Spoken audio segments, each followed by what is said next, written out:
What's going on, everyone? Ryan Williams AC here with your match preview. It's Wolves taking on Arsenal tomorrow at Molineux. If you're new to the channel, please make sure you like, share and subscribe.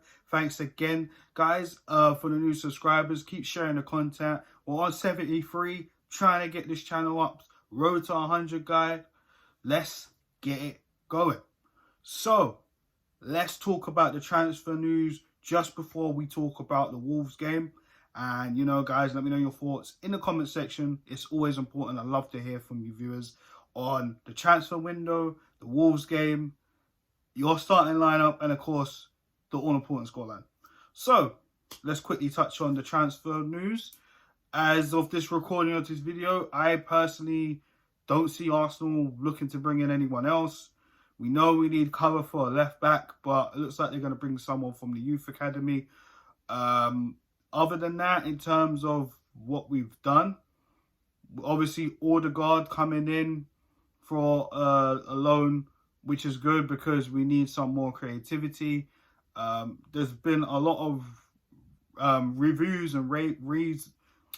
There's a little bit of hype of this guy. Sorry, I couldn't get my words out about Odegaard. I personally haven't seen much of him, but, you know, we saw him get a few minutes against Manchester United. Didn't really do that much so to contribute to the game or anything. So the jury's still out on him. But we signed him for the remainder of the season. So let's see how that goes. In terms of clear-outs, Mustafi's contract has been terminated. Thank God. Kolasinac, who's also gone to the same club as Mustafi in Schalke, is on loan to the rest of the season. Mesut Ozil, the saga is over. He's at Fenerbahce. So those huge wages of 350k are free. Ainsley Maitland-Niles has gone to West Brom. He needs some football. I mean, a lot of us in the summer, well, some of us, I think it was split. I think some of them wouldn't have minded Ainsley Maitland-Niles to be gone. But, you know, me at the time and a few other Arsenal fans were keen to keep him on. And we all said we want Bellerin to go, but they're both still here. And, of course, we signed Cedric that January as well. So, initially we had three right-backs, at the club. And now Ainsley Maitland-Niles, you know, who's had less football, and Arsenal rejected that bid from Wolves last summer, has gone to West Brom to get some game time. I mean, he needs it. He only recently just got called up to the England squad, you know. So I think for him, it's so important. He is ready because the Euros are coming up and he wants to impress Southgate.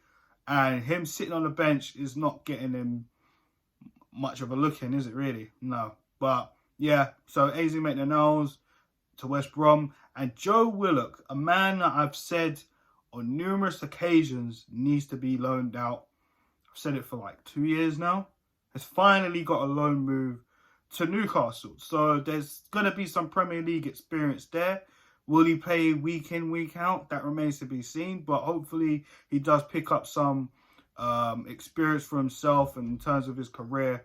You know, will he come back to Arsenal after the summer? Will Newcastle look to keep him if the loan move is successful? Will they pay a fee? That remains to be seen. We know Reiss Nelson was also on the list to go out on loan, but at this moment in time, it doesn't look like he's going to go anywhere. So that remains to be seen. We know William Saliba earlier in the transfer window has gone to Nice. So, you know, and so far, he's been doing pretty damn well since he's been out on loan from the reports I've been hearing anyways.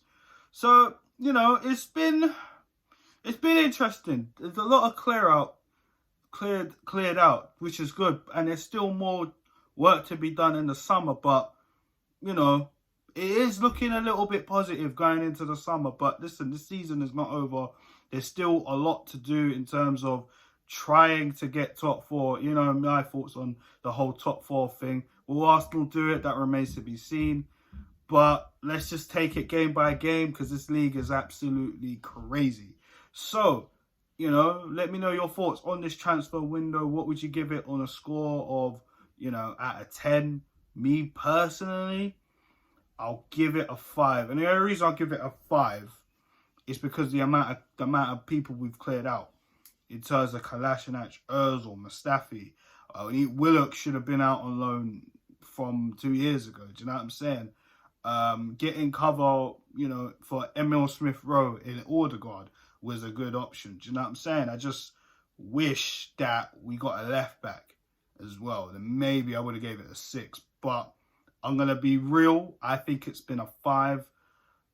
But yeah, man, that's just me. Let me know your thoughts in the comment section, guys. What would you rate this transfer window? For me, it's definitely a 5 because we should have got rid of certain players before. I've said it time and time again. Certain players should have been gone from when Arsene Wenger left the club. Simple as that. Now, let's move into, of course, the match preview, which is the title here. Wolverhampton. Now, the last time we played Wolverhampton at home, we absolutely lost. We played poor. Of course, there was that collision with David Luiz and Raul Jimenez. And, of course, Jimenez still hasn't come back and played for Wolves. Of course, since he had that surgery, he's just been taking his time and trying to get back to playing football again, we wished him a speedy recovery. David Luiz, on the other hand, continued, and we all know what happened. Wolves took us apart that night. So now, a few months later, Arsenal climbing up the table, a little bit up and down, where we're currently, I think we're 9th at the minute. At that time we played Wolves, I think we were 14th in the league. Wolves, on the other hand, I think they're 12th from the last time I checked the table. If I'm wrong, guys, let me know in the comment section. But they are not exactly having the best of times in the league at the minute. Now, of course, we're unbeaten since the Chelsea game. I mean, the Chelsea game was the start of this run, where we've picked up quite a few points. I think it was like 8. I think about 16 points. We picked up a few points. If my math is wrong, I apologise. But we've done all right. We've done all right. Our last game against Manchester United, given the fact Tierney and Saka are out, and I still think we should have won that game. Guys, if you haven't checked the review, of course, go back to the previous video and let me know your thoughts on that. We done okay. We done all right for what it's worth, because Man United's first team is strong. Let's be real. There's a reason why they have been top for a little piece. Now they're second. Do you know what I'm saying? So, and we're nowhere near that right now. And, the aim is to climb up the table and try and get Champions League football. And I still think that's going to be difficult. But listen, Saka, Tierney, more likely to be out for this game. So let's just get into the starting 11 and what I think is going to happen. I think Pierre-Emerick Aubameyang is possibly going to be back. We saw pictures of him in training. So there could be some good signs there. So let's get into the starting 11. So Leno is going to be in goal for me. He's had a very good season so far. And, I think he's starting to make up on those mistakes, because I was very critical of Bernd Leno last season, especially. I felt there were times he was just a bit slow, like keeps playing the ball out from the back persistently, trusting the centre-backs when they're in no position to take the ball off him. He wasn't commanding enough. But this season, we've seen him pull out some big saves. And, in this run, he hasn't had that much to do, which is positive. And on top of that, he's when being called upon, he's done well. He's pulled off some really, really big saves. So, yeah, Leno, of course, in goal. The right back, now we know that, Tierney's going to be out. And Ainsley Maitland-Niles is out on West Brom on loan. So Hector Bellerin needs to put in a better shift. He has been doing a lot of people I've been speaking to online are saying, oh, he's done well since he's come back. Personally, I think it's just Bellerin. Bellerin's just where he was before the ACL at this current moment in time. He does need to improve on his crossing. He has been getting forward a little bit better, but at the same time, the crossing just needs to improve, as we've been saying for a number of years. But Hector Bellerin there. The centre-back partnership probably is going to continue with David Luiz and Rob Holding. Rob Holding, for me, has been okay. Since he signed that new deal, he has been okay. He still has these moments where he puts himself in trouble when there's no pressure. And then when there's pressure, he's been dealing with it decent. So, yeah, David Luiz is probably going to stay in the team. I mean, we know Mari's still injured. Gabriel, I don't know if he's going to get back in the team right now. I mean, he's been a little bit jittery since that Southampton game when he first come back from the whole isolation situation. So I think Luiz is probably going to stay in there as well. On the left, we're probably going to see Cedric Soares cover that role also. I mean, he's done okay in that role. He did play there against Manchester United.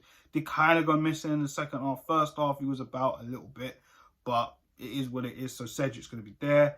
The midfield two, for me, it has to be Partey and Xhaka. I mean, that's probably what it has to be, personally. Can't really fault Xhaka for his past performances. I think he's played better. I think Partey being there helps him out. It diminishes the things that we criticise Granit Xhaka for. But Partey didn't really have the best of games. He even come out and commented himself when he played Manchester United. As we saw a few balls that were good, then we saw a few that were sloppy, too many touches sometimes, and taking some wild shots as well, which I felt there was no shot on. But regardless of that, Partey is still a fantastic player. So him and Xhaka are there in the two, in the pivot, and of course in front of them, hopefully he's 100% fit, which, you know, I ain't heard anything bad, so that's great.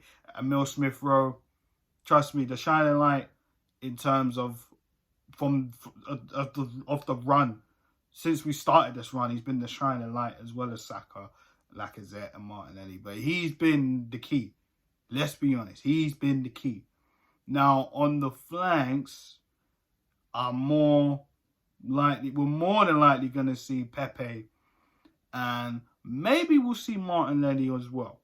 Because I felt Martinelli came off against Manchester United where, you know, I felt we needed that energy. Willian didn't really do all that within the second half, personally. So I feel we need to, you know, start this game quick.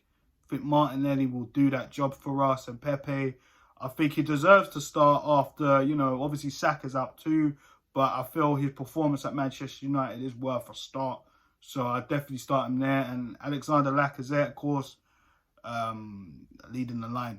Because, you know, Lacazette has been our informed striker. I know Aubameyang is a possibility. We'll see, because I heard rumours today that he might possibly still be out. But he did train with the squad today. So for me, he might be on the bench. We'll see. Of course, Odegaard could come on for Smith-Rowe if he is tired, because he still needs to get integrated into the squad. You have your option in Willian, and, you know, Willian's not my favourite person either, guys. But, you know, the squad's getting thinner. Let's be real. And this is where I feel Arsenal really should have tried to get maybe another player in. But it is what it is. But for me, on this game, I'm going to be bold. I think we're going to win here. I'm going to go for a 2-0 victory. I mean, Wolves have not been scoring a lot of goals. Neither have we, but our defensive record has actually improved so far. So, to keep the momentum going in this run, you know, we drew against Manchester United, and I feel the players are kind of disappointed in that. I feel Pepe is going to be probably disappointed because he knows he should have got some goals. Lacazette had that free kick as well in that game. He's probably disappointed. So hopefully these guys, you know, can pull their socks up. And we need to start off quick, because I'm sick and tired of the slow start. Once we get going, that's when we look dangerous. And that's the thing. In the second half, we always pick it up, which I feel has been a problem. Because if we start off well, and in the second half we continue the momentum, maybe we can get more goals and put teams to bed. This is what we need to be doing going forward. And if we got any chance of trying to battle for them top 4 spots, then, you know, you need to pick up the pace. Because, again, these games are coming thick and fast, and the opposition is getting tougher each week.